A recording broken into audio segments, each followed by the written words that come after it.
زیادہ سے زیادہ کیا ہوگا، یہی نہ کہ وہ اس سے مل نہیں پائے گی، دشمن اس کی راہ تک رہے ہوں، لیکن کیا وہ دشمنوں کی خاطر اپنے شعیب کو بھی نہ دیکھے؟ زیادہ سے زیادہ کیا ہوگا، وہ اس کے قریب نہ جا پائے گی، وہ دور ہی سے دیکھ کر آ جائے گی۔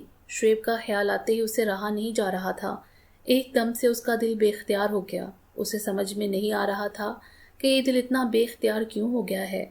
وہ بے مقصد سڑکوں پر گھومتی رہی، پھر اس نے ایک چوراہے سے کار ہسپتال کی جانب موڑ لی۔ وہ تیزی سے کار بغیر جا رہی تھی۔ اس نے کار ہسپتال کے پارکنگ ایریا میں کھڑی کی اور اس طرف بڑھ گئی جہاں انتہائی نگہداشت وارڈ میں شعیب کو رکھا گیا تھا۔ وہ بے حد محتاط تھی۔ اس نے آنچل سے اپنا چہرہ چھپا لیا ہوا تھا۔ اس کا پسٹل لوڈ تھا جسے وہ لمحوں میں نکال سکتی تھی۔ وہ آہستہ آہستہ قدموں سے چلتے ہوئے انتہائی نگہداشت وارڈ میں پہنچ گئی جہاں راہداری میں چند لوگ کھڑے رو رہے تھے۔ اس نے شیشے کے پاس شعیب کو دیکھنا چاہا لیکن وہ اسے کہیں دکھائی نہیں دیا۔ وہاں کا منظر اس کی سمجھ میں نہیں آ رہا تھا۔ انتہائی سوگوار ماحول تھا۔ اس کا دل زور زور سے دھڑکنے لگا۔ وہ جو موت کی آنکھوں میں آنکھیں ڈالتی رہی تھی، ایک موہوم سے خیال سے ڈرنے لگی تھی۔ وہ وہاں پر کھڑے کسی بندے سے شعیب کے بارے میں پوچھنا نہیں چاہ رہی تھی۔ وہ خود رو رہے تھے، اسے کیا بتاتے؟ ایسے میں ایک اڈیر عمر ڈاکٹر انتہائی نگہداشت وارڈ سے باہر آیا۔ وہ فوراً اس کی جانب بڑھی، قریب جا کر آہستگی سے پوچھا، ایکسکیوز می ڈاکٹر۔ وہ رک گیا اور اس نے استفہامیہ نگاہوں سے کہا، جی بولیں۔ یہاں ایک پیشنٹ ہے، ان کا نام شعیب ہے، مجھے ان سے ملنا ہے، وہ یہاں سے دکھائی نہیں دے رہے ہیں۔ اس نے شیشے کی طرف اشارہ کرتے ہوئے پوچھا، او، کہیں آپ ان مسٹر شعیب کی بات تو نہیں کر رہے ہو جو صاحبزادہ عبدالکریم کے بیٹے ہیں نا؟ جی جی وہی، اس نے تیزی سے کہا تو ڈاکٹر نے اس کے چہرے پر دیکھتے ہوئے طنزیہ انداز میں پوچھا، کیا آپ ان کے والد کو نہیں جانتی؟ جی میں پہلے کبھی ان سے نہیں ملی ہوں، اس نے دھیرے سے کہا۔ اوہ اچھا، وہ سامنے جو بزرگ کھڑے ہیں وہی صاحبزادہ عبدالکریم ہیں۔ ڈاکٹر نے راہداری میں کھڑے ایک بزرگ سے شخص کی طرف اشارہ کرتے ہوئے کہا تو نینا نے صاحبزادہ عبدالکریم کی طرف دیکھ کر کہا، آپ پلیز مجھے شعیب کے بارے میں بتا دیں، میں ان سے کیا پوچھوں؟ وہ، اس نے خوفزدہ ہوتے ہوئے پوچھا۔ اس کا دل تیزی سے دھڑکنے لگا تھا۔ اس پر ڈاکٹر نے معذرت خوانا لہجے میں، سوری، آپ کچھ دیر لیٹ ہو گئی، ابھی 2 گھنٹے پہلے وہ فوت ہو گئے ہیں۔ کیا؟ بے ساختہ اس کے منہ سے چیخ بلند ہو گئی۔ وہ بڑبڑاتے ہوئے بولی، نہیں، ایسا نہیں ہو سکتا، وہ مجھے یوں چھوڑ کر نہیں جا سکتا۔ وہ پاگلوں کی طرح بولنے لگی تھی۔ اسے بالکل بھی پتہ نہیں چلا کہ ڈاکٹر جا چکا ہے اور صاحبزادہ عبدالکریم اس کی طرف حیرت سے دیکھ رہا ہے۔ وہ چند لمحے یوں ہی کھڑی رہی، پھر تیزی سے انتہائی نگہداشت وارڈ میں داخل ہو گئی۔ وہاں دائیں جانب ایک اسٹریچر پر شعیب آنکھیں بند کیے ہوئے پڑا تھا۔ اس کے اوپر سفید چادر تھی لیکن چہرہ ابھی تک نہیں ڈھکا تھا۔ شعیب اس دنیا کو چھوڑ چکا تھا۔ نینا کو لگا کہ جیسے اس کی اپنی جان بھی نکل گئی ہے۔ اس کے بدن میں کہیں زندگی کی رمق باقی نہیں رہی تھی۔ وہ بھی شعیب کی مانند بے جان ہو گئی ہے۔ وہ پھٹی پھٹی نگاہوں سے شعیب کے چہرے کو دیکھ رہی تھی جہاں تشدد کے واضح نشان موجود تھے۔ وہ اندر سے کٹ کر رہ گئی تھی۔ یہ وہی تھا جسے اس نے پوری دنیا میں سے چاہا تھا، اس کا ساتھی، دوست اور محبت جسے موت نے اپنے لیے چن لیا۔ وہ رونا چاہتی تھی لیکن ایک بھی آنسو اس کی آنکھ سے نہیں ٹپک رہا تھا۔ وہ آنکھیں پھاڑے شعیب کا چہرہ تکتی چلی جا رہی تھی۔ ایسے میں ایک ڈاکٹر قریب آیا تو اس نے پوچھا، کیا ہوا تھا؟ کیسے یہ سب؟ میں بتاتا ہوں۔ اس کی پشت سے آواز آئی تو اس نے گھوم کر دیکھا۔ پیچھے شعیب کا والد صاحبزادہ عبدالکریم کھڑا تھا۔ اس کا چہرہ آنسوؤں سے تر تھا۔ نینا کچھ نہ بولی تو انہوں نے پوچھا، لیکن تم کون ہو؟ میں نینا، اس نے آہستگی سے کہا تو صاحبزادہ عبدالکریم نے یوں دیکھا جیسے اسے اپنے اندازے کی تصدیق ہو گئی ہو۔ تب وہ سکون سے بولا، میری اولاد میری دشمنی کی بھینٹ چڑھ گئی۔ بہت تشدد کیا تھا انہوں نے اس پر، پتہ نہیں اتنا تشدد سہ کیسے گیا۔ ڈاکٹر یہ کہتے ہیں کہ اس کے سر اور دل پر گہری چوٹ تھی، اسی سبب وہ زیادہ۔ یہ کہتے ہوئے صاحبزادہ عبدالکریم سے سک پڑا، یہ سب مٹھن خان نے کیا؟ اس نے یوں کہا جیسے خود کلامی کر رہی ہو۔ ہاں، اس کی دشمنی میرا سب کچھ لے ڈوبی، وہ اسے سکتے ہوئے بولا تو نینا نے ایک نگاہ شعیب کے چہرے پر ڈالی۔ وہاں موت کا سکوت تھا۔ نینا کے اندر دکھ کی لہر نے اسے لہو لہو کر دیا۔ وہ چند لمحے دیکھتی رہی، پھر پلٹی اور باہر کی جانب بڑھتی چلی گئی۔ اسے یوں لگ رہا تھا کہ جیسے ساری دنیا کی آوازیں ختم ہو گئی ہیں، اور اگر کوئی شور ہے تو اس کے اندر ہے۔ ہسپتال سے باہر آتے ہی اس نے بی بی صاحب کو فون کیا۔ تیسری بیل پر فون ریسیو کر لیا گیا۔ مومی کہاں ہے؟ اس نے خود پر قابو پاتے ہوئے پوچھا تو دوسری طرف سے اسی نرم لہجے میں سوال ہوا۔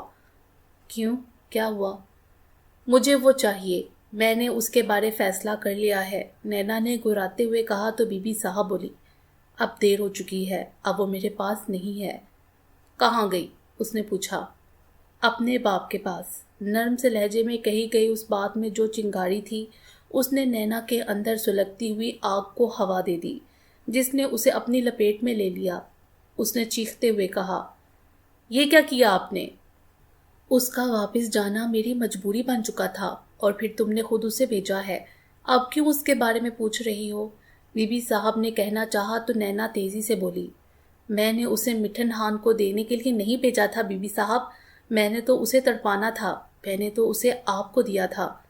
کہیں ہسپتال تو نہیں جا پہنچی ہو؟ اور انہوں نے کہنا چاہا، لیکن نینا نے بات کاٹتے ہوئے کہا، میں اپنی زندگی کھو چکی ہوں، شعیب اب اس دنیا میں نہیں رہا، میرا سب کچھ ختم ہو گیا، وہ اس دنیا میں نہیں رہا۔ مجھے پتا تھا، اسی لیے مومی کو مانگا، بی بی صاحب نے کہا تو نینا حیرت اور دکھ سے بولی، یہ ظلم کیا آپ نے، بہت برا کیا، یہ اچھا نہیں کیا۔ میں جانتی ہوں میں نے کیا کیا، بی بی صاحب نے اسی نرم اور پرسکون لہجے میں کہا تو نینا پھٹ پڑی۔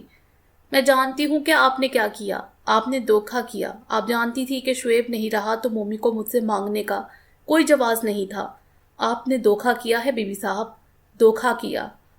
ایسا نہیں نینا، تم غلط سمجھ رہی ہو، جب تمہیں پتہ چلے گا کہ یہ فیصلہ کیوں کیا گیا تو تم… بی بی صاحب کا لہجہ ذرا بھی نہیں بدلا، اسی نرم اور پرسکون انداز میں کہنے جا رہی تھی کہ نینا نے ان کی بات کاٹتے ہوئے کہا، اب کوئی جواز نہیں رہا۔ یہ کہتے ہوئے اس نے فون بند کر دیا۔ غصے میں اس کا سر پھٹ رہا تھا۔ وہ تقریباً بھاگتی ہوئی اپنی کار تک گئی، اس کی ڈرائیونگ پر بیٹھ کر خود پر قابو پایا اور کار سٹارٹ کر کے چل پڑی۔ اس کا دماغ اس کے قابو میں نہیں تھا۔ ایک ساتھ اتنے دکھ سے ملنا تھے، یہ کبھی اس نے سوچا بھی نہیں تھا۔ وہ یہ گمان بھی نہیں کر سکتی تھی کہ بی بی صاحب اس سے دھوکہ کر جائیں گی۔ یہ بھی کہاں اسے گمان تھا کہ شعیب اس کا ساتھ چھوڑ کر ہمیشہ کے لیے اس کی زندگی سے نکل جائے گا۔ یہ دنیا ہے، یہاں کسی پر بھروسہ نہیں کیا جا سکتا، ہر کوئی اپنے مفاد کے ساتھ جڑا ہوا ہے، یہ کھیل ہی فائدے کا ہے۔ بی بی صاحب کو اس سے کوئی مفاد تھا ہی تو اس نے نینا پر مومی کو ترجیح دے دی۔ اس کی زندگی میں آنے والا ہر بندہ کوئی نہ کوئی مفاد ضرور رکھتا تھا۔ اس کا جی چاہ رہا تھا کہ پوری دنیا کو آگ لگا دے۔ اس جہاں میں کوئی بھی اس کا اپنا نہیں رہا تھا۔ اس دنیا میں کوئی کسی کا نہیں، میں بھی کسی کی نہیں، اس نے بڑبڑاتے ہوئے خود کلامی کی۔ یہ اس کا فیصلہ تھا یا محض جذباتی سوچ؟ اس بارے کچھ نہیں کہا جا سکتا تھا۔ جس وقت وہ عورت منزل پہنچی، سورج نکلنے کے آثار پیدا ہو گئے تھے۔ وہ بیڈ پر آ کر لیٹی تو اس کا دماغ تپ رہا تھا۔ وہ سوچ رہی تھی کہ ایسی حالت میں کیا کیا جاتا ہے، ورنہ اس کے اندر بگولے اٹھ رہے تھے۔ اس کا دل چاہ رہا تھا کہ یہاں سے اٹھے، سیدھی مٹھن ہان کے سامنے جا پہنچے اور اسے موت کے گھاٹ اتار دے۔ پھر اس کے بعد وہ خود بھی مر جاتی ہے تو کوئی بات نہیں، مگر وہ یہ بات اچھی طرح جانتی تھی کہ ایسا ممکن نہیں ہوگا۔ مٹھن ہان تک پہنچنے سے کہیں پہلے وہ خود مار دی جائے گی۔ اسے اپنے مرنے کا کوئی افسوس نہیں تھا۔ اس وقت اسے اپنی زندگی کچھ زیادہ ہی بے معنی لگ رہی تھی۔ جس وقت اسے یہ خیال آتا کہ اب وہ اس کی زندگی میں نہیں ہے تو اسے یوں لگتا جیسے آگ کی لہر اٹھتی ہے اور اس کا پورا وجود اس میں جھلسنے لگتا ہے۔ وہ بیڈ پر پڑی نہ جانے مزید کیا سوچتی کہ اس کی آنکھ لگ گئی۔ اسے پتہ ہی نہیں رہا کہ وہ کب خود سے غافل ہو گئی ہے۔ اس کی آنکھ کھٹکا ہونے سے کھل گئی۔ وہ تیزی سے اٹھی تو اس کے سامنے میڈم فاہرہ بیٹھی ہوئی تھی۔ ایک لمحے کے لیے تو اسے سمجھ میں نہیں آیا، لیکن اگلے ہی لمحے سب کچھ اس کے ذہن میں تازہ ہو چکا تھا۔ پتہ ہے کتنی دیر سوئی ہو؟ میڈم فاہرہ نے دھیمے سے لہجے میں کہا۔ پتہ نہیں، وہ بیزاری سے بولی جیسے اسے خود کے سو جانے پر شرمندگی ہو رہی ہو۔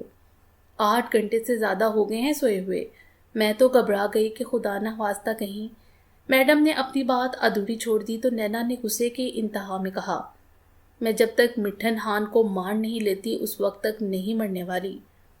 دیکھو بہت برا ہوا، مجھے شعیب کے بارے میں پتہ چلا، میں بھی گئی تھی ان کے ہاں، ہر کسی کو اس کی جوان موت کا افسوس ہے۔ میڈم نے افسوس بڑے لہجے میں کہا۔ کاش میں اس کے پاس ہوتی، مٹھن خان کے گنڈوں کو اس تک پہنچنے ہی نہ دیتی، اس نے یاسیت سے کہا۔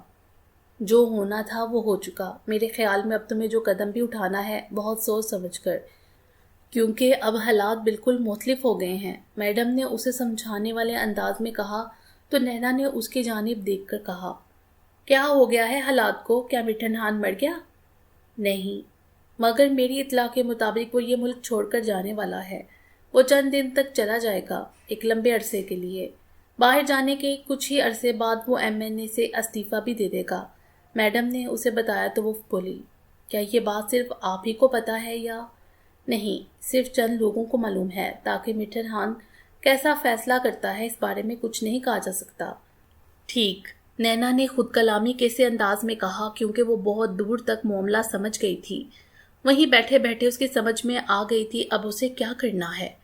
کیا مطلب ٹھیک؟ میڈم نے پوچھا۔ یہی کہ آپ ٹھیک کہہ رہی ہیں، مجھے اب بہت سوچ کر ہی کچھ کرنا ہوگا، وہ تلخی سے مسکراتے ہوئے بولی۔ ٹھیک، نینا نے خود کلامی کیسے انداز میں کہا کیونکہ وہ بہت دور تک معاملہ سمجھ گئی تھی، وہیں بیٹھے بیٹھے اس کی سمجھ آ گئی تھی اب اسے کیا کرنا ہے۔ کیا مطلب ٹھیک؟ میڈم نے پوچھا۔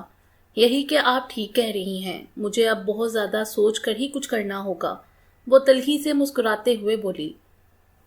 اچھی بات ہے، میں نے تمہارے بارے میں سوچا ہے کہ تم 15-20 دن مہینہ کے لیے کسی دوسرے ملک چلی جاؤ، تب تک تمہارے ذہن سے کافی حد تک بوجھ اتر جائے گا، پھر سوچیں گے کہ کیا کرنا ہے۔ میڈم نے اسے آفر دی۔ کیا اس سے شعیب واپس آ جائے گا؟ میرا دکھ کم ہو جائے گا؟ مٹھن خان مرنے کے لیے خود چل کر میرے پاس آ جائے گا؟ یا پاگل مت بنو، میری بات سمجھنے کی کوشش کرو، ایسا جنون اچھا نہیں ہوتا۔ کیا کروں گی اب میں؟ اس نے کہا۔ پرسکون ہو جاؤ، بدلہ جوش سے نہیں ہوش سے لیا جاتا ہے، میری بات مانو، پرسکون ہو جاؤ، میڈم نے نرمی سے کہا۔ ٹھیک ہے، جیسا آپ چاہیں۔ نینا نے ایک دم سے اس کی بات مان لی، وہ میڈم سے کسی قسم کی کوئی بحث نہیں کرنا چاہتی تھی۔ میڈم فاخرہ کچھ دیر بیٹھ کر چلی گئی۔ جب اس نے اٹھ کر کھڑکی میں سے باہر جھانکا، شام اتر رہی تھی، وہ فریش ہونے کے لیے چل دی۔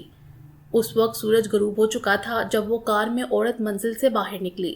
کار کی رفتار کچھ اتنی زیادہ نہیں تھی، وہ پرسکون انداز میں کار بڑھائی جا رہی تھی، اس کے کسی انداز سے بھی عجلت کا پتہ نہیں چل رہا تھا۔ اس نے ہلکے رنگ کا سادہ سی شلوار قمیض پہنی ہوئی تھی۔ وہ شہر کی شاہراہوں سے ہوتے ہوئے قدیمی شہر کی جانب نکل پڑی۔ ایک بڑی ساری نہر نئے اور قدیمی شہر کو الگ الگ کرتی تھی۔ وہ پل پار کر کے قدیمی شہر کی جانب چل پڑی تھی۔ وہاں ٹیڑھی میڑھی گلیاں اور تنگ سے بازار تھے، پرانی طرز کے بنے ہوئے گھر اور دیگر عمارتیں تھیں۔ اس نے ایک بڑی سڑک کے کنارے پارکنگ میں کار روکی، اپنا بڑا سا بیگ اٹھایا اور پیدل ہی نکل پڑی تھی۔ وہ بظاہر پرسکون دکھائی دے رہی تھی، لیکن اس کے اندر ایک حشر برپا تھا۔ وہ تقریباً 3-4 منٹ پیدل چلی ہوگی۔ ایک چھوٹی سڑک کے ساتھ وہ ایک تنگ گلی کے سامنے تھی۔ اسے اس گلی میں موجود وہ ایک پرانی سی حویلی تک جانا تھا۔ وہ وہاں اس گلی میں داخل ہو گئی۔ وہ حویلی کے بڑے سے پھاٹک کے سامنے جا کر رکی ہی تھی کہ بڑے پھاٹک کی چھوٹی کھڑکی سے ایک نوجوان باہر آ گیا۔ اس نے ایک نگاہ نینا پر ڈالی اور مسکراتے ہوئے بولا، مہمان نینا جی؟ ہاں، ٹوانا صاحب سے کہو میں۔ جیسے ہی آپ نے نہر کا پل پار کیا تھا، ہمیں خبر ہو گئی تھی کہ ہمارے مہمان ہمارے علاقے میں آ گئے ہیں، ہم تب سے آپ کے منتظر ہیں۔ آئیں۔ نوجوان نے جس انداز میں کہا، اسے سمجھ نہیں آئی کہ وہ طنزیہ کہہ رہا ہے یا اس نے یہ بات سنجیدگی میں کہی ہے۔ نوجوان واپس کھڑکی میں سے اندر چلا گیا تو وہ بھی اس کے پیچھے چلی گئی۔ سامنے بڑا سا صحن تھا، اس کے سامنے پرانی طرز کا برآمدہ تھا جس پر چکیں لگی ہوئی تھیں۔ ڈیوری پار کرتے ہوئے اس نوجوان نے بڑے فخر سے اس کی طرف دیکھتے ہوئے کہا، ماں باپ نے تو میرا نام ندیم رکھا تھا، لیکن جرم کی دنیا میں دیما پوکر کے نام سے مشہور ہوں۔ کبھی سنا ہے یہ نام؟ نہیں سنا، کیونکہ میں جرم کی دنیا سے تعلق نہیں رکھتی، نینا نے خشک لہجے میں کہا اور لاپرواہی سے حویلی کو دیکھتے ہوئے آگے بڑھتی گئی۔ مگر یہاں پر آپ کے بارے میں تو بہت بڑی مشہوری ہے، بڑی شے بتایا جا رہا ہے تمہیں۔ اس نے نینا کو سر سے پاؤں تک دیکھتے ہوئے کہا تو نینا نے اس کی بات کا جواب دینا مناسب نہیں سمجھا۔ تب تک وہ برآمدے میں آ گئی تھی۔ وہیں سے آگے ایک بڑا سا داخلی دروازہ دکھائی دے رہا تھا۔ وہ اس دروازے میں داخل ہو گئی تو اپنے آپ کو ایک گول کمرے میں پایا جس میں صوفے، کرسیاں اور میز لگے ہوئے تھے۔ یوں لگ رہا تھا کہ جیسے یہاں صرف بیٹھک ہوتی ہے۔ وہ ابھی کمرے کا جائزہ لے رہی تھی کہ دائنی جانب کے دروازے سے ایک لہیم شہیم شخص وارد ہوا۔ اس نے سفید کرتا اور شلوار پہن رکھی تھی۔ اس کے لمبے لمبے کھچڑی بال تھے۔ نینا پر نگاہ پڑتے ہی اس نے اونچی آواز میں کہا، بیٹھو پتری، بولو کیا پیو گی؟ یہ کہتے ہوئے وہ ایک صوفے پر بیٹھ گیا۔ نینا بھی اس کے قریب بیٹھتے ہوئے بولی، کچھ نہیں ٹوانا صاحب، میرا جی نہیں چاہ رہا۔ تبھی اس نے نینا کی بات کو نظر انداز کرتے ہوئے دیمے کی طرف دیکھ کر کہا، جاؤ اندر سے کوئی تازہ جوس لے کر آؤ۔ دیمے نے سر ہلایا اور وہاں سے چلا گیا۔ اس کے جاتے ہی ٹوانا نے کہا، میرے خیال میں تمہیں 2-4 سکون سے یہاں میرے پاس رہنا چاہیے۔ اس دوران ہم ساری معلومات کر لیں گے، پریشان ہونے کی ضرورت نہیں۔ ٹوانا صاحب، میں بھی یہی چاہتی ہوں۔ اب ہر کام سکون سے ہوگا، آپ دیکھیں گے کیا ہوتا ہے۔ اس نے کہا تو وہ خوش ہوتا ہوا بولا، میرے بندے تمہارے بارے میں بتا رہے ہیں، اس سے مجھے اندازہ ہے۔ آپ نے اب تک جتنے بھی بندے بھیجے میری مدد کے لیے، انہوں نے مجھے کبھی دھوکہ نہیں دیا۔ اور اس نے کہنا چاہا تو ٹوانا نے مسکراتے ہوئے کہا، او پتری، تم رقم بھی تو ہمارے معیار کی دیتی رہی ہو۔ یہ تو سیدھا سا دھندا کاروبار ہے، لیکن اب تمہارے ساتھ جو ڈیل ہوئی ہے، میں نے اس پر بہت سوچا۔ کام بہت بڑا ہے اور رسک بھی، مگر تم نے جو رقم دینے کا وعدہ کیا ہے اس کا کہیں پتہ نہیں۔ ایسا کیسے ہوگا؟ آپ میرے پلان کے ساتھ چلیں، سب ہو جائے گا۔ نینا نے زبردستی مسکراتے ہوئے کہا، مجھے تم پر یقین ہے، ٹوانا نے مسکراتے ہوئے کہا۔ اتنے میں دیما اندر سے آ گیا۔ اس کے پیچھے ہی ایک لڑکی ٹرے میں جوس رکھے آ گئی۔ سرو کرنے کے بعد وہ جانے لگی تو ٹوانا نے اسے کہا، میڈم کے لیے اوپر والا کمرہ ٹھیک کروا دو، اب تم نے ان کا خیال رکھنا ہے۔ جی ٹھیک ہے، اس نے مؤدبانہ لہجے میں کہا اور پلٹ گئی۔ نینا جوس پینے لگی۔ اس دوران دیما کھڑا رہا۔ ٹوانا اور نینا کے درمیان شہر میں موجود لوگوں کے بارے میں بات ہوتی رہی، کون کیا کرتا رہا ہے۔ تبھی اچانک اس نے پوچھا، رات صاحبزادہ عبد الکریم کا لڑکا نہیں رہا، سنا ہے اس پر مٹھن خان نے تشدد کیا تھا، کیا یہ لڑکا ہی تمہارا دوست تھا؟ ٹوانا نے پوچھا تو نینا نے خود پر قابو پاتے ہوئے بولی، وہ میرا دوست ہی نہیں، میرا سب کچھ تھا ٹوانا صاحب۔ یہ جتنا میں نے آپ کے ساتھ پلان کیا ہے یہ سب، یہ کہتے ہوئے اسے خود پر قابو نہیں رہا تھا۔ ٹھیک ہے، میں سمجھ گیا، تم پرواہ مت کرو، میں دیکھ لوں گا، سب ہو جائے گا۔ لفظ اس کے منہ میں ہی تھے کہ وہی لڑکی آ گئی۔ اس نے نینا کی طرف دیکھ کر کہا، آئیں۔ نینا اٹھ کر اس کے ساتھ چل دی۔ اوپری منزل پر وہ ایک ایسے کوریڈور میں پہنچے جہاں ایک کمرے میں وہ لڑکی داخل ہو گئی۔ اس کمرے کے سامنے سے نیچے حویلی کا صحن دکھائی دیتا تھا۔ وہ کمرے میں گئی تو وہاں جدید انداز میں ہر شے تھی۔ بہت آرام دہ کمرہ دکھائی دے رہا تھا۔ اس نے بیگ رکھا اور سیدھے کھڑے ہو کر بولی، میرا نام زوبی ہے، یہ سامنے بیل ہے، ساتھ میں میرا فون نمبر بھی لکھا ہوا ہے، جب چاہیں کال کر لیں۔ ابھی آپ فریش ہو جائیں، میں آپ کے لیے کھانا لاتی ہوں۔ مجھے بھوک نہیں ہے، نینا نے کہا اور صوفے پر بیٹھ گئی۔ چلیں جب آپ کو ضرورت ہو، زوبی نے پرسکون سے انداز میں کہا اور واپس پلٹ گئی۔ نہ جانے کیوں نینا کو وہ زوبی دلچسپ لگی تھی۔ اس کی کیا وجہ تھی اسے خود سمجھ نہ آ سکی۔ وہ تھوڑی دیر کے لیے کچھ بھی سوچنا نہیں چاہتی تھی، اس لیے اس نے ساری سوچوں سے چھٹکارا لینے کے لیے خود کو آزاد چھوڑ دیا۔ عطا ٹوانا بظاہر ایک درمیانے درجے کا تاجر تھا۔ شہر میں اس کی کئی دکانیں تھیں، ایک شاپنگ سینٹر بھی تھا، لیکن اس کا اصل بزنس کچھ اور ہی تھا۔ وہ ان لوگوں میں سے تھا جنہیں جرائم پیشہ لوگوں کی ماں کہا جاتا ہے۔ ہر مجرم کو تحفظ دینا اور پھر اس کے جرم کی نوعیت کے مطابق اس سے کام لینا ہی اس کا اصل دھندا تھا۔ بظاہر اس کے ارد گرد کوئی ایسا شخص دکھائی نہیں دیتا تھا جو پولیس کو یا کسی بھی قانون نافذ کرنے والے ادارے کو مطلوب ہو، لیکن شہر میں اور شہر کے باہر ایسے جرائم پیشہ لوگوں کا ایک ہجوم اس کے پاس تھا جو اس کے ایک اشارے پر بہت کرنے کو تیار رہتے تھے۔ بہت سارے اعلیٰ سطح کے لوگ اس سے کام لیتے تھے۔ کسی کو اپنے سیاسی جلسے میں لوگوں کا رش چاہیے، کسی کو بلوا کروانا ہو، کسی کو احتجاج کروانا ہو، سڑک بلاک کرنی ہو، کہیں آگ لگانی ہے تو کہیں توڑ پھوڑ کرنی ہے، یہ سب وہ ایک خاص رقم لے کر دیتا تھا۔ اس کے ارد گرد چند لوگ ایسے تھے جو چند گھنٹوں میں ایک جلوس نکال دیتے تھے۔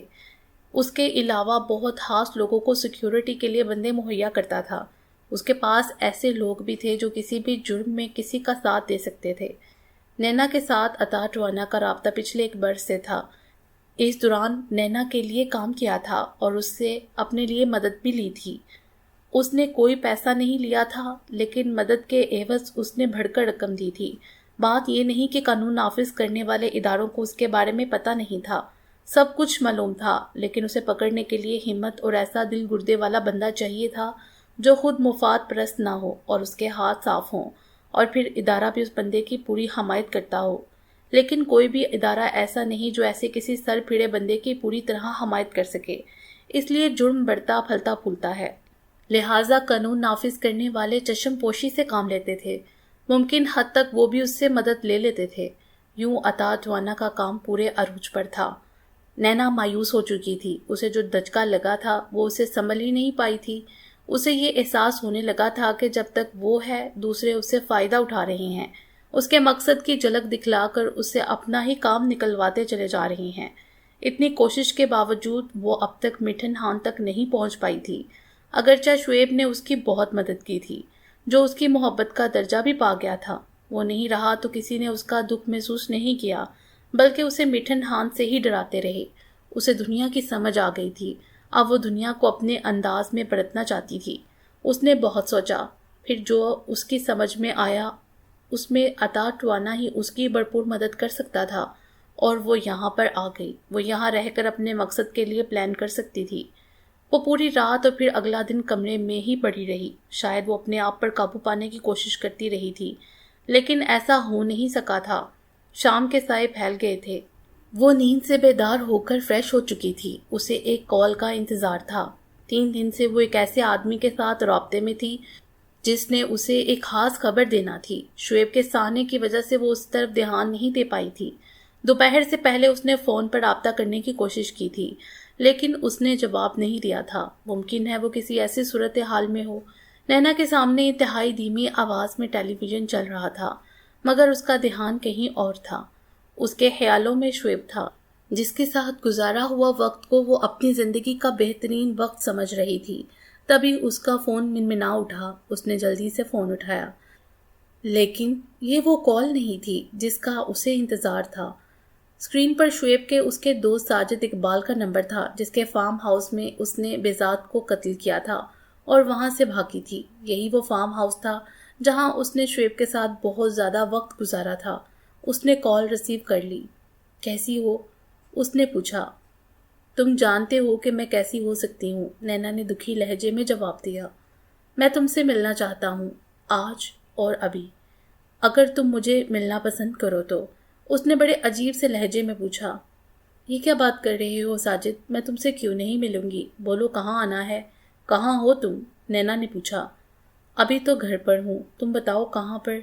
اس نے پوچھنا چاہا، لیکن اس کی بات پوری ہونے سے پہلے ہی نینا نے اسے ایک خاص پوائنٹ بتایا جہاں وہ مل سکتے تھے۔ ڈن کرنے کے بعد اس نے کال بند کر دی۔ نینا حیران تھی کہ اس نے پہلے کبھی ملنے کے لیے نہیں کہا تھا۔ یہ اچانک کیوں ملنا چاہتا ہے؟ نینا نے اپنی کار اس شاپنگ سینٹر کے سامنے روکی جہاں اسے ساجد سے ملنا تھا۔ آج تک وہ اسے ملی نہیں تھی، لیکن تصویروں میں اسے کئی بار دیکھا تھا۔ فون کالز پر بے شمار دفعہ اس سے بات ہو چکی تھی۔ آج پہلی بار وہ اسے ملنے والی تھی۔ اس نے فون پر نمبر ملائے ہی تھے کہ نینا نے اپنی کار کے سامنے ایک تنومند نوجوان کو کھڑے پایا۔ اس نے جین کے ساتھ ڈیلی سی شرٹ پہنی ہوئی تھی۔ ہلکے ہلکے بال بہت اچھے لگ رہے تھے۔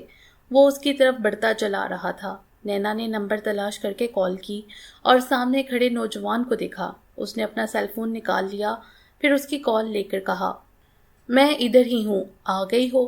یہ تم ہی ہو کار کے سامنے نیلی جینس میں اور آف وائٹ شرٹ میں؟ نینا نے اپنی کار کا نمبر بتاتے ہوئے کہا تو اس نے کار کی طرف دیکھا، کال بند کی اور کار کی جانب بڑھایا۔ اس نے پیسنجر سیٹ والا دروازہ کھول کر بیٹھتے ہوئے کہا، کیسی ہو؟ یہ مت پوچھو کہ میں کیسی ہوں، یہ کہتے ہوئے اس نے گیڑ لگا دیا۔ ساجد خاموش رہا۔ وہ سمجھ رہا تھا کہ ایسا اس نے کیوں کہا ہے۔ تبھی نینا نے کہا، اس کے بغیر تو اب کہیں دل بھی نہیں لگتا، بس ایک آگ ہے من میں بھری ہوئی۔ میں جس میں جل تو رہی ہوں، اب اسی آگ میں اس دنیا کو جلانا ہے۔ انہوں نے مجھ سے میرا شعیب چھینا ہے، میں ان سے ہر شے چھین لوں گی۔ میں تمہارے جذبات سمجھتا ہوں اور تمہارا دکھ بھی، اس نے کہا اور خاموش ہو گیا۔ ان کے درمیان خاموشی چھا گئی۔ کہاں جانا ہے؟ نینا نے پوچھا۔ میں بتاتا ہوں، اس نے کہا اور اشارے سے سیدھا چلتے رہنے کو کہا۔ مصروف سڑک پر وہ کار بگائی جا رہی تھی، دونوں کی نگاہیں سامنے تھیں۔ ساجد اسے راستہ بتاتا رہا یہاں تک کہ وہ ایک سنسان چار دیواری کے پاس آن ٹھہرے۔ وہ اس علاقے کا قبرستان تھا۔ نینا نے کار وہیں روک دی۔ دونوں اتر کر قبرستان کے گیٹ تک جا پہنچے۔ اگرچہ گیٹ پر مدگوک سے بلب کی روشنی پھیلی ہوئی تھی، تاہم گیٹ کے اندر سے اندھیرا شروع ہو گیا تھا۔ ساجد نے ٹارچ روشن کر لی۔ وہ دونوں خاموشی سے آگے بڑھتے چلے گئے۔ کافی آگے جا کر وہ ایک تازہ قبر کے پاس رک گیا۔ اس کے پیچھے نینا بھی رک گئی۔ اس قبر پر کافی تعداد میں تازہ پھول پڑے تھے، ابھی تک اس کی مٹی گیلی تھی۔ اس نے ٹارچ کی روشنی کرتے ہوئے کہا، یہ پڑا ہے شعیب منو مٹی کے نیچے۔ یہ کہتے ہوئے ساجد کے آنسو نکل پڑے، لیکن نینا کی آنکھیں کسی بنجر زمین کی مانند خشک تھیں۔ ایک آنسو تو کیا، آنکھ بھی تر نہیں ہوئی تھی۔ یہ اس کا من جانتا تھا کہ اندر لگی ہوئی آگ کس طرح بھانبڑ بن گئی تھی۔ اسے لگا کہ اس کے اندر کی آگ اسے ہی جلا کر خاکستر کر دے گی۔ وہ چند لمحے خاموشی سے کھڑی رہی۔ اسے لگا کہ جیسے وہ پھٹ جائے گی۔ اس نے خود پر قابو پایا اور ایک جھٹکے سے واپس پلٹ پڑی۔ تقریباً بھاگتے ہوئے وہ قبرستان کے گیٹ تک چلی گئی۔ ساجد اسے دیکھتا رہا۔ اس نے سکون سے فاتحہ پڑھی اور قبرستان سے باہر آ گیا۔ نینا وہاں کھڑی لمبے لمبے سانس لیتے ہوئے خود پر قابو پا رہی تھی۔ کیا ہوا تھا؟ ساجد نے جان بوجھ کر پوچھا تھا، حالانکہ وہ نینا کے من کو سمجھ رہا تھا۔ ساجد، مجھے یوں لگا جیسے مجھے ابھی یہاں نہیں آنا چاہیے تھا۔ میں نے بہت غلطی کی یہاں آ کر۔ نینا نے یوں کہا جیسے وہ بہت نادم ہو، بڑی شرمندگی محسوس کر رہی ہو۔ میں سمجھا نہیں، یہ کیا کہہ رہی ہو؟ ساجد نے حیرت سے یوں پوچھا جیسے اس کی بات کی توقع نہ رہی ہو۔ مجھے اپنے ان سارے دشمنوں کو مار کر یہاں آنا چاہیے تھا جنہوں نے میرے شعیب پر تشدد کیا تھا۔ اسے مجھ سے چھین لیا، یا میں اب تک زندہ کیوں ہوں؟ میں خالی ہاتھ کیا لینے چلی آئی ہوں یہاں؟ یہ سن کر ساجد چند لمحے خاموش رہا، پھر بولا، میں تمہیں یہاں ایک خاص مقصد کے لیے لایا ہوں۔ کس مقصد کے لیے؟ نینا نے پوچھا۔ آؤ کار میں بیٹھو، بتاتا ہوں، ساجد نے کہا اور کار کی جانب بڑھ گیا۔ نینا پھر ڈرائیونگ سیٹ پر آن بیٹھی تو ساجد اسے راستہ سمجھانے لگا کہ کدھر جانا ہے۔ کچھ دور جانے کے بعد اس نے نینا کی طرف دیکھ کر کہا، نینا، اب شعیب نہیں رہا، میں جانتا ہوں وہ تمہارا بہت بڑا سہارا تھا۔ اب کیسے اپنا مقصد حاصل کر پاؤ گی؟ مجھے جو کچھ بھی کرنا پڑا میں وہ کروں گی، اس نے دکھ بڑے لہجے میں جواب دیا۔ تمہارے مقصد میں کوئی شریف آدمی تو سہارا دینے سے رہا، اور نہ کوئی ایسا بندہ جو مٹھن خان سے بھی زیادہ طاقتور ہو۔ پھر کیا کرو گی؟ اس نے اپنی بات سمجھاتے ہوئے کہا۔ کہا نا کچھ بھی کر لوں گی، اس نے جواب دیا۔ میرے خیال میں جرم کے علاوہ کوئی ایسا راستہ نہیں بچتا جو تمہیں منزل تک لے جائے گا۔ کیا تم؟ اس نے کہنا چاہا تھا کہ نینا نے بات کاٹتے ہوئے کہا، تم یہی سمجھ لو ساجد، میں نے جرم کی گلی میں قدم رکھ دیا ہے۔ مجھے اپنی زندگی کبھی بھی نہیں چاہیے تھی جو دکھوں کے علاوہ کچھ بھی نہیں دے سکی۔ مجھے صرف اس بندے کو ختم کرنا ہے، بس یہ چاہیے جیسے ہو۔ نینا نے بے حد جذباتی ہوتے ہوئے کہا تو ساجد بولا، یہ تم جہاں پر چلی گئی ہو نا، وہ کوئی اچھی جگہ نہیں۔ میں نہیں سمجھتا کہ تمہیں ایسے لوگوں کے ساتھ جڑنا چاہیے۔ وہ ایک ایسی دلدل ہے جہاں سے واپسی ممکن نہیں۔ میں یہ سب اچھی طرح جانتی ہوں، لیکن میرے پاس کوئی چارہ نہیں۔ میرا دشمن اتنا مضبوط ہے، یہ تو میں جانتی تھی، لیکن میں اس تک پہنچ ہی نہیں پاؤں گی، یہ میں سوچا ہی نہیں تھا۔ ان کی وجہ سے راہوں میں بھٹکتی رہی جنہوں نے مجھے میرے دشمن تک پہنچانا تھا۔ وہ یوں افسوس بڑے لہجے میں بولی جیسے اس کا سب کچھ کھو گیا ہو۔ تو کیا تم یہ سمجھتی ہو کہ یہ لوگ تمہیں اس تک پہنچا دیں گے؟ ایسا کبھی نہیں ہوگا، ساجد نے کہا، مگر ایک امید تو ہے۔ وہ بڑبڑا دینے والے لہجے میں بولی جیسے اسے خود امید نہ ہو۔ تبھی ساجد تیزی سے بولا، نہیں نینا، ایسا نہیں، وہ جرم کی دنیا ہے۔ کیا تمہیں مجرم بننا ہے؟ میں تمہیں جرم کی دنیا کا ایندھن نہیں بننے دوں گا۔ تو پھر کیا کروں؟ میرے پاس اتنے وسائل نہیں، لیکن مجھ پر دشمن کا قرض بڑھ گیا ہے، نینا نے بے بسی سے کہا۔ اگر تم یہ وعدہ کرو کہ پلٹ کر جرم کی دنیا میں نہیں جاؤ گی تو ہم اس پر بات کر سکتے ہیں۔ تمہیں ٹھکانہ چاہیے، وسائل چاہیے، مل جائیں گے، سب کچھ ملے گا، لیکن مجرم نہیں بننا۔ ساجد نے ایک عزم سے کہا تو نینا چند لمحے سوچتی رہی، پھر بولی، مجھے پھر سے ایک نیا سفر شروع کرنا پڑے گا۔ وہ بولی، یہ جرم کے راستے پر چلنے والا بھی کیا نیا سفر نہیں ہے؟ اس نے تیزی سے پوچھا۔ ہے، مگر میں بہت جلد اپنا مقصد حاصل کر لوں گی، پھر مجھے نہیں جینا۔ جی کر کروں گی بھی کیا؟ اس نے مایوسانہ لہجے میں کہا۔ چلو، اپنے دشمنوں کو ختم کرنے تک تو زندہ رہ سکتی ہو نا؟ اس نے پوچھا۔ وہ تو جینا ہے، اس نے جواب دیا۔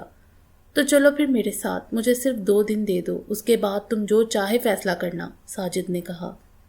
اوکے، جیسا تم چاہو، اس نے کہا۔ ان کے سفر کا اختتام اسی فارم ہاؤس پر ہوا جہاں اس نے بیزاد کو مارا تھا، جہاں وہ شعیب کے ساتھ آتی رہی تھی۔ پورچ میں کار کھڑی کر کے جب وہ باہر نکلی تو اسے یوں لگا جیسے ابھی کسی طرف سے شعیب آ جائے گا۔ وہ ساجد کے ساتھ چلتی ہوئی لاؤنج میں آ گئی۔ کچھ کھاؤ گی؟ ساجد نے پوچھا۔ نہیں، اس نے دھیمے سے لہجے میں جواب دیا اور صوفے پر بیٹھتے ہوئے بولی، کیا پولیس نے تمہیں نہیں پوچھا کہ یہاں پر کوئی چھپا ہوا تھا؟ مطلب میں تھی یہاں پر؟ یہ تم نے بہت اچھا کیا کہ بیزاد کی لاش یہاں سے دور پھینکوا دی، ورنہ اگر وہ یہاں سے ملتا تو بہت مشکل ہو جاتی۔ ثبوت نہیں ملا تو تھوڑے بہت سوالوں کے بعد چھوڑ دیا تھا، لیکن میں جانتا ہوں، میں مشکوک اب بھی ہوں، اس نے کہا۔ اس سے پہلے کہ وہ کوئی مزید بات کرتی، اس کا فون بج اٹھا۔ اس نے اسکرین پر دیکھا تو چونک گئی۔ یہ وہی کال تھی جس کا اسے انتظار تھا۔ وہ جلدی سے کال ریسیو کرتے ہوئے بولی، ہاں بولو، یہ کہہ کر وہ سنتی رہی۔ تقریباً 1 منٹ بعد اس نے فون کان سے ہٹا کر کال بند کر دی۔ کیا ہوا؟ ساجد نے اس کا چہرہ دیکھتے ہوئے پوچھا۔ مجھے ابھی اور اسی وقت جانا ہے، میں نے غلطی کی یہاں آ کر، بہت وقت ضائع ہو گیا، اس نے بڑبڑاتے ہوئے کہا تو ساجد نے پوچھا، بات کیا ہے، کچھ بتاؤ گی؟ مٹھن خان کے وہ گنڈے جنہوں نے شعیب پر تشدد کیا تھا، ان کے بارے میں پتہ چل گیا ہے۔ وہ اس وقت کہاں ہیں؟ میں یہ موقع ہاتھ سے نہیں جانے دوں گی، اس نے خود کلامی کے سے انداز میں کہا۔ اور یہ غلطی والی بات کیا تھی؟ ساجد نے پوچھا۔ میرے پاس اس وقت صرف پسٹل ہے، مجھے ہتھیار اور بندے چاہیے، ان کے لیے مجھے اب دیر ہوگی، خیر میں کرتی ہوں کچھ۔ یہ کہتے ہوئے اس نے قدم باہر بڑھانے چاہے تو ساجد نے کہا، اسی فارم ہاؤس میں ہتھیار ختم تو نہیں ہو گئے، یہ تم جانتی ہو، تمہیں کسی بندے کی ضرورت نہیں ہونی چاہیے، میں ہوں نا تمہارے ساتھ، بندے نہیں، حوصلہ لڑتا ہے، اس نے کہا تو نینا نے یوں اس کی طرف دیکھا جیسے اسے ساجد پر بے تحاشا پیار آیا ہو۔ اسے لگا جیسے شعیب اس کی مدد کے لیے کہیں سے آ گیا ہو۔ اس نے شدت جذبات میں کہا، چل پھر نکل، پہلے ہتھیار تو لے لیں، ساجد نے کہا اور لاؤنج سے اندر کی جانب چلا گیا۔ نینا بھی اس کے پیچھے ہی چل دی۔ اس وقت وہ دونوں ساجد کی ہی 4 وہیل پر تھے، وہی ڈرائیو کر رہا تھا۔ نینا نے اپنی کار وہیں فارم ہاؤس پر چھوڑ دی تھی۔ اس کے ذہن میں جو پلان تھا اسی کے مطابق اس نے ہتھیار لے لیے تھے۔ وہ شہر سے باہر آ چکے تھے، ان کے درمیان خاموشی تھی، دونوں ہی اپنی اپنی جگہ چپ تھے۔ ان کے سورسز نے جو کچھ بتایا تھا انہوں نے اس پر آپس میں کافی بات کر لی ہوئی تھی۔ وہ صرف 2 تھے اور وہ جانتے تھے کہ جہاں وہ جا رہے ہیں اس ڈیرے پر کافی سارے لوگ ہوں گے۔ ساجد نے ایک جگہ پر آ کر 4 وہیل آہستہ کی اور بائیں جانب جاتے ہوئے ذیلی پختہ سڑک کو دیکھا۔ ہر طرف اندھیرا تھا، سڑک کے نیچے فصلیں تھیں، ہیولوں کی مانند درخت کھڑے تھے۔ اس نے باہر کا جائزہ لے کر تصدیق کرنے کے لیے نینا سے پوچھا، یہی سڑک ہے نا؟ یہی ہے، اس نے تصدیق کر دی۔ ساجد نے اس سڑک پر 4 وہیل موڑ دی، تقریباً 1 کلومیٹر کے فاصلے پر بستی تھی جس سے پہلے ہی وہ ڈیرا تھا۔ وہ ڈیرا سڑک سے ہی دکھائی دے رہا تھا۔ نینا نے اسے سڑک پر رکنے کو کہا اور فون نکال کر اپنے سورس کو کال ملائی۔ پوری بیل بھی نہیں بجنے پائی تھی کہ کال ریسیو کر لی گئی۔ بولو، کہاں ہیں وہ لوگ؟ مین گیٹ کے دائیں جانب جو کمروں کی قطار ہے اس کے برآمدے میں ہیں، کچھ وہیں بیٹھے ہوئے تاش کھیل رہے ہیں اور کچھ سو گئے ہیں۔ گیٹ پر کون ہے؟ بندے ہیں یا کھلا ہوا ہے ابھی؟ اس نے پوچھا۔ گیٹ پر ایک ہی بندہ ہے ابھی اور گیٹ کھلا ہوا ہے، کچھ دیر میں جب دوسرا بندہ آ جائے گا تو گیٹ لگ جائے گا۔ ٹھیک ہے، تم نکل جاؤ ڈیرے سے، نینا نے کہا۔ جی ٹھیک ہے، اس نے کہا تو نینا نے کال بند کر دی۔ پھر اس نے ساجد کو ساری بات بتا دی۔ اس نے 4 وہیل کی ہیڈ لائٹس بند کرتے ہوئے اس کچے راستے پر ڈال دی جو اس ڈیرے کی طرف جاتا تھا۔ نینا کی بھویں تن گئی تھی۔ وہ پوری توجہ سے اس ڈیرے کی جانب دیکھ رہی تھی۔ تقریباً 100 میٹر کے فاصلے پر اس نے 4 وہیل روک دی۔ نینا نے اپنے قدموں میں پڑے راکٹ لانچر کو اٹھایا اور نیچے اتر گئی۔ باقی ہتھیار اس کی جیب میں تھے۔ اسی لمحے ساجد نے 4 وہیل کو گھمایا اور یوں موڑ کر کھڑی کر دی کہ بھاگتے ہوئے بھی اس میں آن بیٹھیں۔ ساجد تیز قدموں سے چلتے ہوئے نینا تک آیا اور آتے ہی راکٹ لانچر پکڑ لیا۔ اس نے اپنی جیکٹ میں سے راکٹ نکالا اور لانچر کے بیریل میں لگانے لگا۔ تب تک نینا نے 2 پسٹل نکال لیے تھے۔ اس نے ارد گرد دیکھا اور محتاط انداز میں گیٹ پر جا پہنچی۔ اس نے ہلکے سے گیٹ کو کھولا تو سامنے ہی ایک آدمی گن لیے کھڑا تھا۔ بائیں جانب برآمدے میں کافی شور مچا ہوا تھا۔ گیٹ سے کچھ دور کھڑے اس بندے کی ساری توجہ اسی برآمدے میں تھی۔ تبھی اسے سمجھ آ گئی کہ گیٹ پر کھڑے بندے کو 4 وہیل کے آنے کی آواز کیوں نہیں سنائی دی۔ 4 پائیوں پر کچھ لوگ بیٹھے ہوئے تھے۔ وہ تاش کھیلنے میں مشغول تھے۔ وہ زور زور سے باتیں کرنے کے علاوہ گالیاں بھی بک رہے تھے۔ سامنے رہائشی عمارت میں کوئی نہیں تھا۔ خبر دینے والے نے بالکل ٹھیک اطلاع دی تھی۔ اس نے پیچھے مڑ کر ساجد کو دیکھا۔ وہ اس کے بالکل قریب کھڑا تھا۔ ساجد سمجھ گیا کہ اب کیا کرنا ہے۔ نینا نے سامنے کھڑے آدمی پر پسٹل تانتے ہوئے آہستہ سے بڑبڑائی، 1 2 3۔ 3 کہتے ہی اس نے فائر کر دیا۔ نینا نے جیسے ہی فائر کیا تھا اس کے ساتھ ہی اس نے نیچے بیٹھتے ہوئے گیٹ کھول دیا۔ فائر کے ساتھ ایک چیخ بلند ہوئی اور اگلے ہی لمحے برآمدے کی جانب راکٹ فائر ہو گیا۔ ایک زبردست دھماکہ ہوا، ساتھ ہی زور زور سے چیخیں بلند ہونا شروع ہو گئیں۔ چند لوگ صحن کی طرف بھاگے کیونکہ برآمدے کی چھت سے اینٹیں گرنے لگی تھیں۔ ان کا صحن کی جانب آنا ہی غلطی ثابت ہوا تھا۔ نینا زمین پر پڑی تاک تاک کر ان کا نشانہ لینے لگی۔ ساجد نے اس وقت تک ایک مزید راکٹ فٹ کر لیا تھا۔ اسے یقین تھا کہ اس قدر حملہ ہو جانے کے بعد سامنے کے رہائشی حصے میں سے لوگ ضرور باہر نکلیں گے، لیکن کوئی باہر نہیں آیا۔ جو سامنے تھے زمین پر پڑے تڑپ رہے تھے۔ نینا نے رسک لینا مناسب نہیں سمجھا۔ وہ اٹھتے ہوئے بولی، نکلو ساجد۔ یہ کہتے ہوئے وہ گیٹ کی جانب چل دی۔ ایسے میں سامنے کے رہائشی حصے سے فائر ہوا۔ ساجد اور نینا گیٹ کی اوٹ میں ہو چکے تھے۔ ساجد نے گھوم کر ایک راکٹ وہاں بھی فائر کر دیا۔ ایک دھماکہ ہوا اور وہاں پر آگ لگ گئی۔ وہ مزید وہاں دیکھنے کے لیے نہیں رکے، بلکہ تب تک یہ دونوں 4 وہیل تک آن پہنچے تھے۔ یہ دونوں اس میں بیٹھے اور وہاں سے نکل پڑے۔ ساجد نے انتہائی تیزی میں وہاں سے 4 وہیل نکالی تھی۔ نینا نے اپنے سورس کو کال ملائی، کہاں ہو؟ میں ڈیرے سے کافی دور کھیت میں ہوں۔ وہاں جاؤ اور وہاں پر جا کر دیکھو۔ میں اس کے بارے میں تفصیل کچھ دیر بعد پوچھتی ہوں۔ رقم تیرے گھر ابھی پہنچ جاتی ہے، تھوڑی دیر بعد پتہ کر لینا۔ جی ٹھیک ہے، اس نے کہا تو نینا نے فون بند کر دیا۔ ساجد طوفانی انداز میں 4 وہیل بھگائے جا رہا تھا۔ وہ جلد از جلد طے کردہ ٹھکانے پر پہنچ جانا چاہتے تھے۔ راستے میں اس نے اپنے سورس کو فون کر کے پوچھا، ہاں بتا، کتنے مر گئے؟ کوئی بچا تو نہیں؟ سبھی مر گئے ہیں، سب کچھ جل رہا ہے، اس نے تیزی سے کہا تو نینا بولی، کال بند ہونے کے بعد اپنا فون اس آگ میں پھینک دینا، اب میں تمہیں کال نہیں کروں گی۔ جی ٹھیک ہے، اس نے کہا تو نینا نے کال بند کر دی۔ کچھ فاصلے پر نہر آئی تو نینا نے اپنا فون نہر میں پھینک دیا۔ اس نے اپنے پاس شعیب کا دیا ہوا فون ہی رکھا، باقی وہ سب سے اپنا رابطہ ختم کر دینا چاہتی تھی۔ صبح کی روشنی نے اس کمرے میں آ کر ہر شے روشن کر دی تھی جہاں وہ سوئی ہوئی تھی۔ وہ بیڈ سے اٹھی تو دائیں جانب بنی کھڑکی کھولی۔ دوسری منزل کے اس کمرے سے سامنے دور دور تک فصلوں کی ہریالی دکھائی دے رہی تھی۔ یہ فارم ہاؤس نہیں تھا، بلکہ شہر سے باہر ساجد کا ایک بنگلہ تھا جو انہوں نے نیا تعمیر کروایا تھا۔ ساجد رات اسے وہاں چھوڑ کر چلا گیا تھا۔ نینا اس کے بارے میں سوچنے لگی، یہ ساجد اچانک کہاں سے آ گیا؟ کیا اس کے دل میں شعیب کی اس قدر محبت ہے کہ اس کا انتقام لینے یہ اس کے ساتھ جڑ گیا ہے، یا اس کا بھی کوئی ذاتی مفاد ہے؟ وہ فوری طور پر کوئی فیصلہ نہیں دے سکتی تھی۔ اس نے اپنے ساتھ رابطے ختم کر دیے تھے۔ وہ یہ بات سمجھ چکی تھی کہ یہ دنیا اگر کسی کی مدد کرے گی بھی تو پہلے اس کا اپنا ذاتی مفاد ہوگا۔ یہ مفاد وہ کس طرح لیتی ہے، یہ اپنا اپنا طریقہ ہے۔ کون کس طرح اپنا مفاد نکالتا ہے، اب اس کے سامنے 2 ہی راستے تھے۔ ایک یہ کہ وہ یوں ہی لوگوں کے مفاد کے لیے استعمال ہوتی رہے اور جب بھی موقع ملے اپنا مقصد حاصل کر لے۔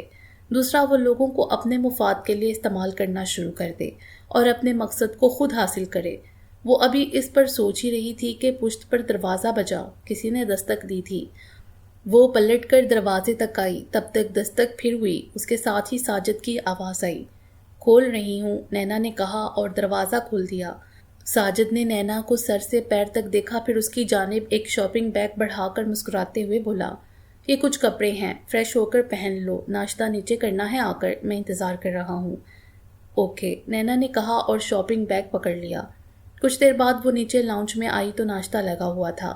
ساجد ایک سرے پر بیٹھا ہوا اخبار پڑھ رہا تھا۔ وہ بیٹھی تو ساجد نے کہا، یہ لو خبر دیکھو، مٹھن خان نے اسمبلی رکنیت سے استعفیٰ دے دیا ہے۔ مجھے اس کے استعفیٰ دینے یا نہ دینے سے کیا مطلب؟ کیا کسی رکن اسمبلی کے گولی نہیں لگتی؟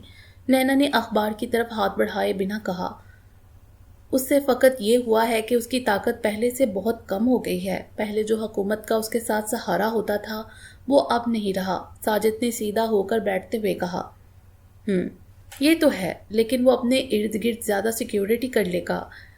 اس نے پلیٹ سیدھی کرتے ہوئے کہا، لیکن خبر یہ ہے کہ وہ اب ملک میں نہیں رہے گا، باہر چلا جائے گا۔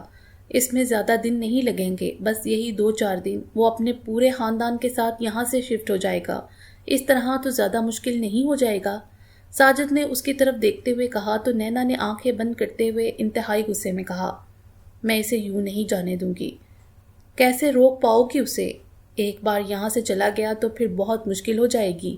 مٹھن خان کو مارنا ایک خواب ہو جائے گا۔ ساجد نے اس کے چہرے کا جائزہ لیتے ہوئے کہا، میں اس خواب کو حقیقت بنا دوں گی، نینا نے کہا اور خاموش ہو گئی۔ ساجد نے بھی کوئی بات نہیں کی۔ دونوں ناشتہ کرنے لگے۔ کتنی دیر تک ان میں خاموشی رہی، یہاں تک کہ وہ ناشتے سے فارغ ہو گئے۔ ایک ملازمہ برتن اٹھانے لگی تو وہ دونوں اٹھے اور باہر کوریڈور میں جا بیٹھے۔ نینا، مجھے ایک بات کی سمجھ نہیں آ رہی ہے، کیا تم اس کا جواب دے پاؤ گی؟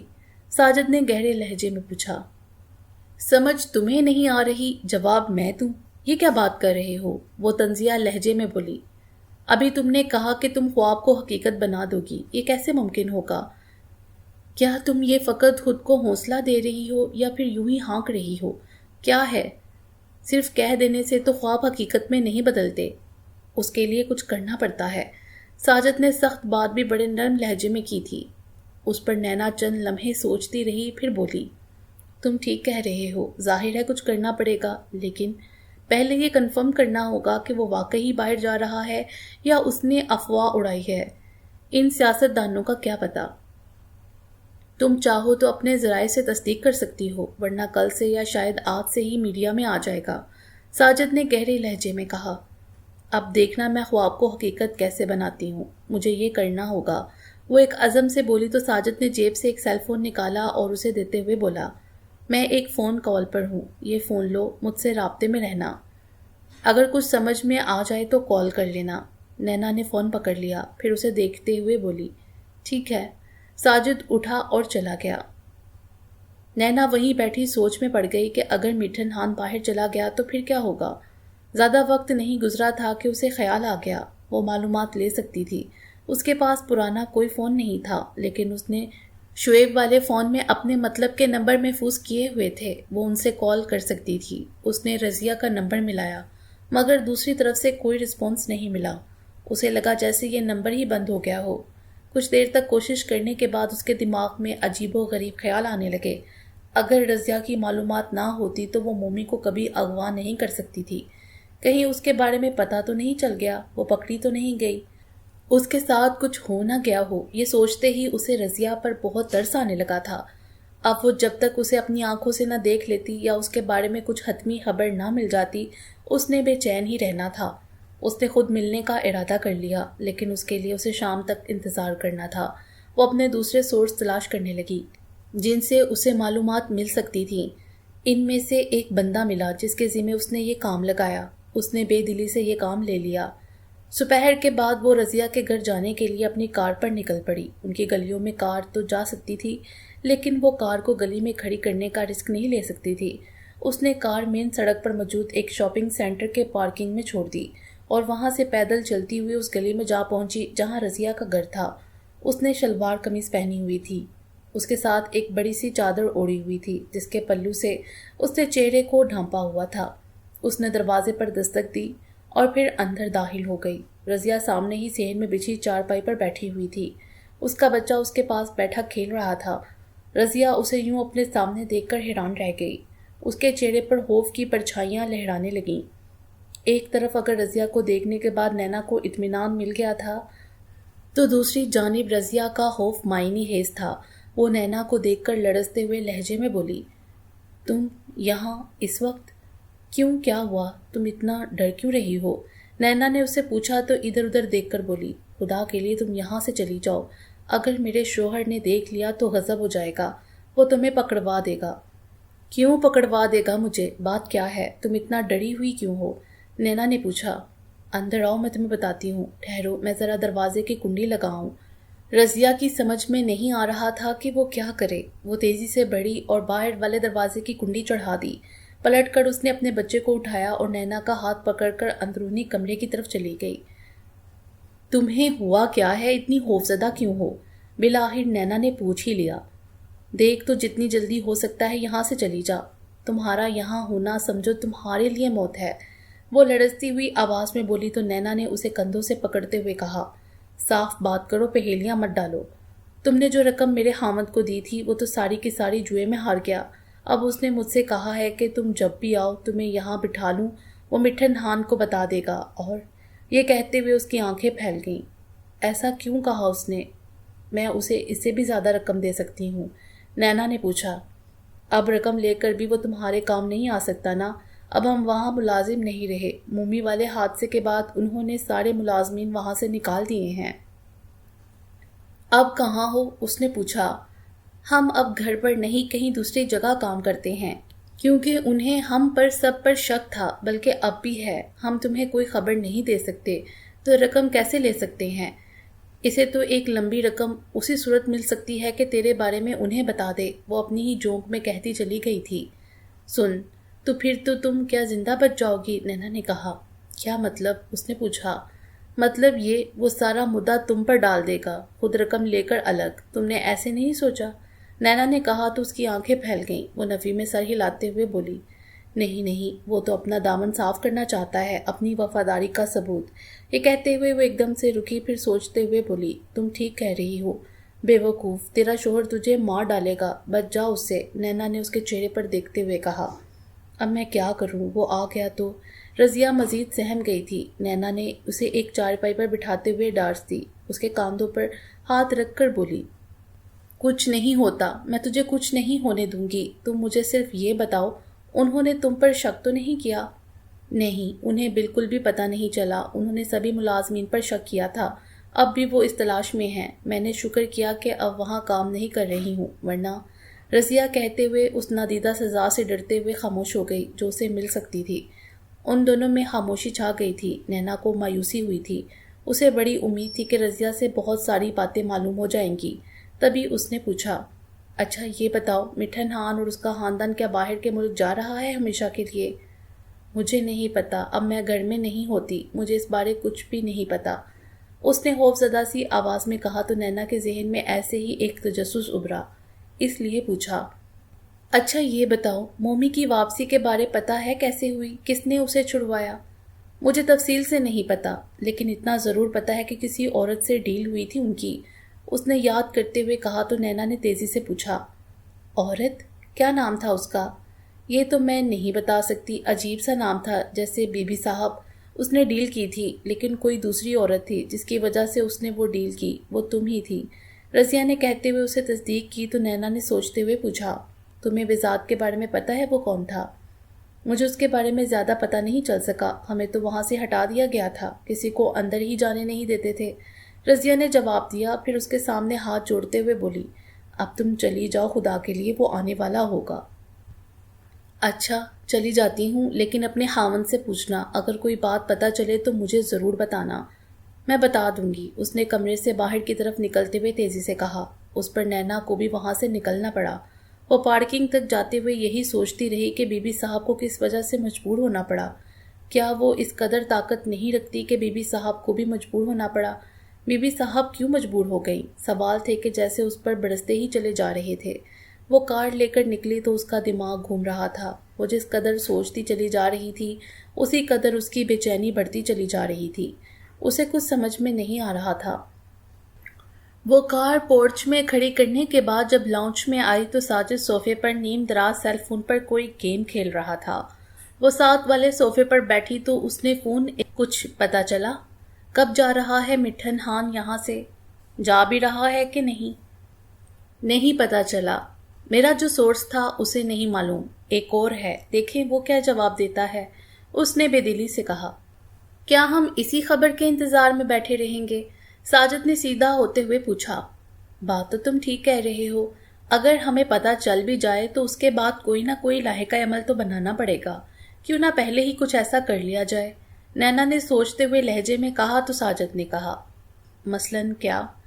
اسے کسی نہ کسی طریقے سے باہر نکالا جائے، اسے مجبور کیا جائے کہ وہ عام عوام میں آئے۔ اس نے کہا، وہ کوئی بیوقوف بندہ نہیں ہے، ساری زندگی اس نے یہی کھیل کھیلا ہے، اپنا اتنا بڑا نقصان کروا لیا اس نے، ایک بیٹا مروا لیا، دوسرا اپاہج بن گیا، بیٹی مرتے مرتے بچی ہے، وہ بہت کایا ہے۔ یہ کہہ کر وہ لمحہ بھر کو رکا، پھر کہتا چلا گیا، جہاں تک میری معلومات ہیں مٹھن خان پچھلے 2 ماہ سے اپنے ڈیرے پر بھی نہیں گیا، وہ اس قدر محتاط ہو چکا ہے۔ اس نے اگر شعیب کو مارا بھی تو بھی اسے ڈیرے پر نہیں رکھا بلکہ اپنے فارم ہاؤس پر رکھا۔ اتنا محتاط ہونے کے باوجود اس کی بیٹی اغوا ہو گئی، وہ خوفزدہ ہو گیا ہے۔ اگر ہم کوشش کریں تو اسے باہر نکال سکتے ہیں، کچھ نہ کچھ تو ایسا کرنا ہوگا، نینا نے اپنی بات منواتے ہوئے کہا۔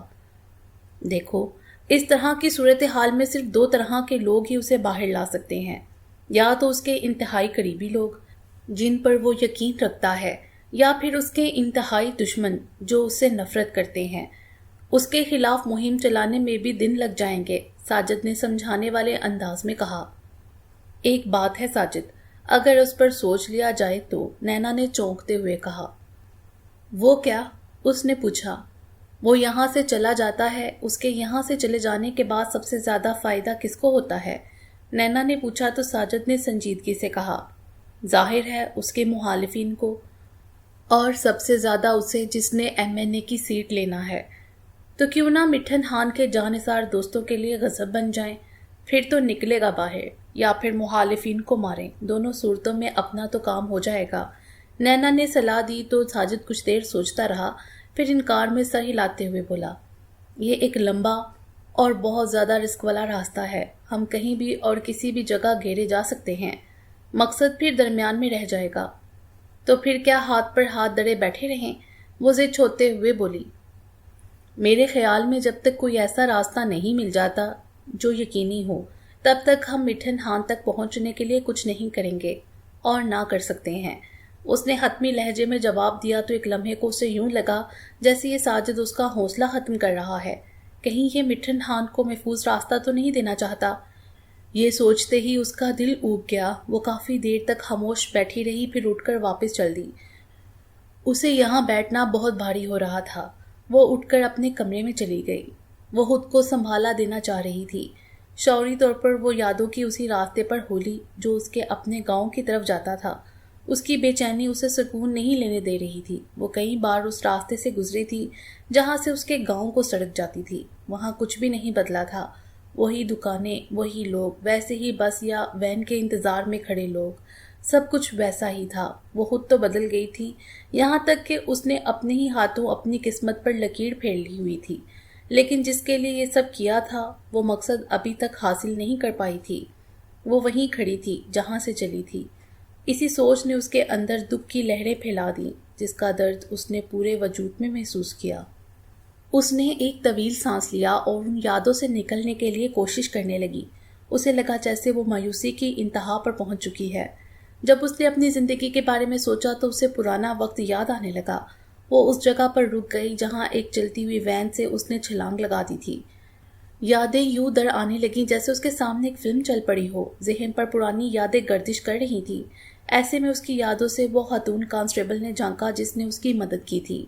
وہ نہ جانے اب کہاں ہوگی۔ اس کے ساتھ ہی ایک مزید چہرہ ابھرا، درمیانے قد کا اڈیر عمر شخص۔ وہ اس کے لیے فرشتہ رحمت ثابت ہوا تھا۔ اگر وہ اس وقت اس کی مدد نہ کرتا تو نہ جانے وہ اب کہاں ہوتی۔ جس وقت وہ پولیس کی نوکری کر رہی تھی تب اس نے اس محسن کے بارے میں معلومات لی تھیں۔ اس کا نام سید قدرت اللہ شاہ تھا۔ اس علاقے کے بڑے زمینداروں میں اس کا شمار ہوتا تھا، لیکن اس میں ایسی کوئی خوبو نہیں تھی جو ان زمینداروں میں ہوتی ہے۔ وہ نہ تو علاقائی سیاست میں حصہ لیتا تھا اور نہ ہی اسے سامنے آنے کا شوق تھا۔ اب پتہ نہیں اس خاتون کانسٹیبل کا اس سے کیا تعلق تھا کہ وہ فوراً ہی اس کی مدد کو آن پہنچا تھا۔ وہ جانتی تھی کہ وہ کہاں رہتا ہے، لیکن ملی اس لیے نہیں کہ انہیں کیا بتائے گی۔ وہ اسی انتظار میں تھی کہ کبھی آمنا سامنا ہوا تو ان کا شکریہ ادا کر دے گی۔ ان کے پاس جانے کی ہمت ہی نہیں ہوئی۔ اسے ندامت ہونے لگی۔ اس نے ٹھان لی کہ وہ اپنے اس محسن سے ایک بار ضرور ملے گی۔ انہی سوچوں میں گری وہ بیڈ پر پڑی رہی۔ دوپہر ہو چلی تھی۔ اسے کمرے کا ماحول بھی اچھا نہیں لگنے لگا تھا۔ وہ باہر نکل کر ٹیرس پر آ گئی۔ سامنے منظر پھیکے ہو گئے ہوئے تھے۔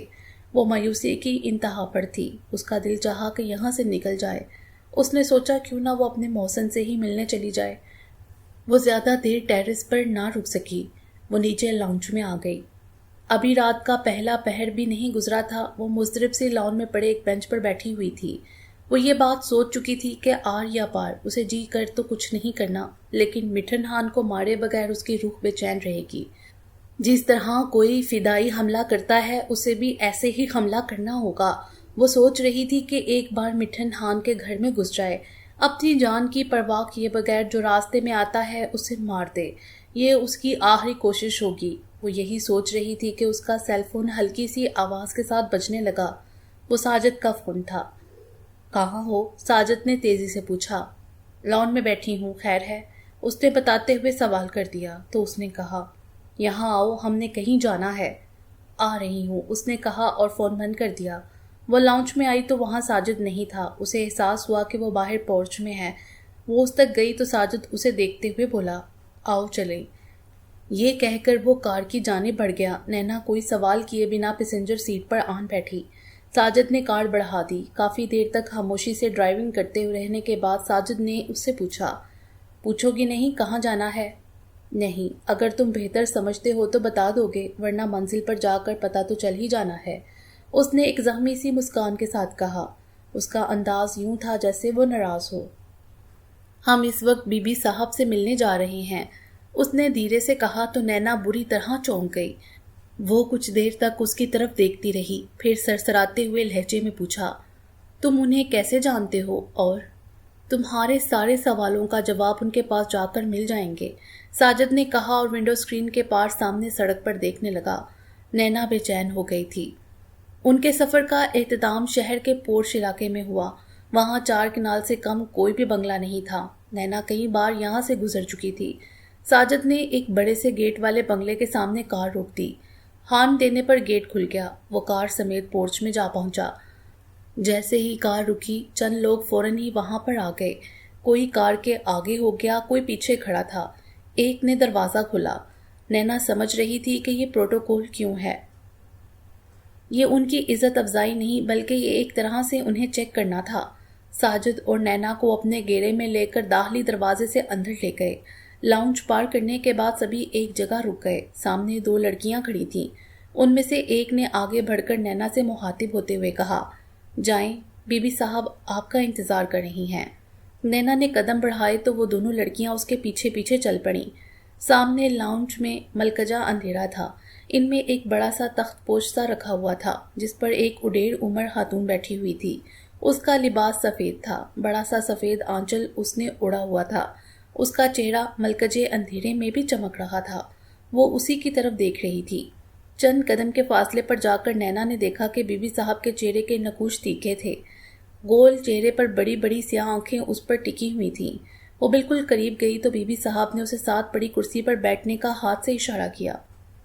نینا اس کرسی پر جا بیٹھی تو بی بی صاحب نے اس کی طرف دیکھتے ہوئے اسی نرم سے لہجے میں کہا، نینا، مجھے احساس ہے کہ تم مجھ پر اعتماد نہیں کرتی ہو، لیکن میں تمہیں بتانا چاہتی ہوں کہ تم بہت بڑی بھول میں پڑ چکی ہو جس کا تمہیں نقصان ہو سکتا ہے۔ بی بی صاحب، یہ جو حالات میرے سامنے ہیں، میں اگر ان پر سوچوں تو نتیجہ کیا ہوگا؟ وہ اطمینان سے بولی، تم ٹھیک کہتی ہو، لیکن تمہارا سب سے بڑا مسئلہ یہ ہے کہ تم ہوش سے نہیں جوش سے کام لیتی ہو۔ یہ تمہارا قصور نہیں ہے، یہ عورت کی فطرت ہے کہ وہ آدھی بات پر ہی اپنا فیصلہ صادر کر دیتی ہے۔ کیا تم نے یہ تحقیق کی کہ میں نے مومی کو مٹھن خان کے حوالے کیوں کیا؟